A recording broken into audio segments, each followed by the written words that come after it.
संकटांना तोंड देता देता पुरता हिरमोड झालाय तुझा. हे असे प्रसंग माझ्याच बाबतीत का घडतात ह्याचाच सतत विचार करत असतोस ना.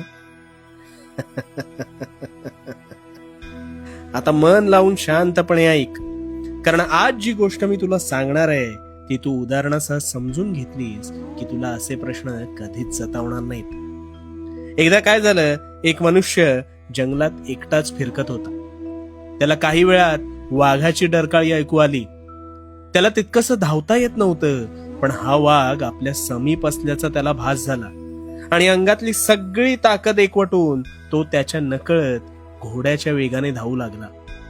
ज्या जंगलातून बाहेर यायला त्याला अर्धा तास लागायचा, त्याच जंगलाचे अंतर त्याने अवघ्या 10 मिनिटात पूर्ण केलं होतं.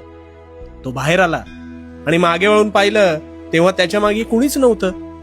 आणि आपल्याला धावता येत नाही, आपण कमकुवत आहोत, हा त्याचा संभ्रम ह्या प्रसंगातून का होईना पुरता मिटून गेला.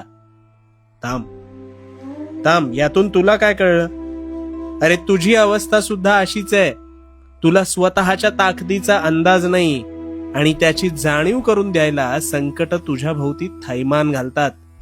आणि मग तू रडत खडत त्यांना सामोरं जातोस, पण त्यातून बाहेर मात्र निघतोसच ना.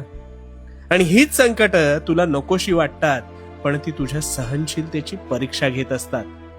वाघ मागे लागल्यावर जसं तुला घोड्यासारखं पळता येतं, तसंच संकट मागे लागल्यावर तू ते मिटवण्यासाठी जोमाने पळू लागतोस. आणि हेच हवंय आम्हाला. तुझा मेंदू जितका निद्रावस्थेत असेल ना, तितकी तुझी प्रगती खुंटेल. पण या उलट उद्या परीक्षा आहे म्हणून तो वेगाने काम करतो. एखादी पात्रता चाचणी आहे म्हणून तोच मेंदू जोमाने कामाला लागतो.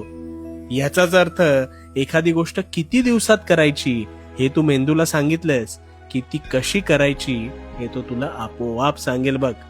त्यामुळे ही संकट तुला मारायला नाही तर कार्यतत्पर बनवून तुला तारायला येतात. त्यामुळे संकटांना भिवू नकोस.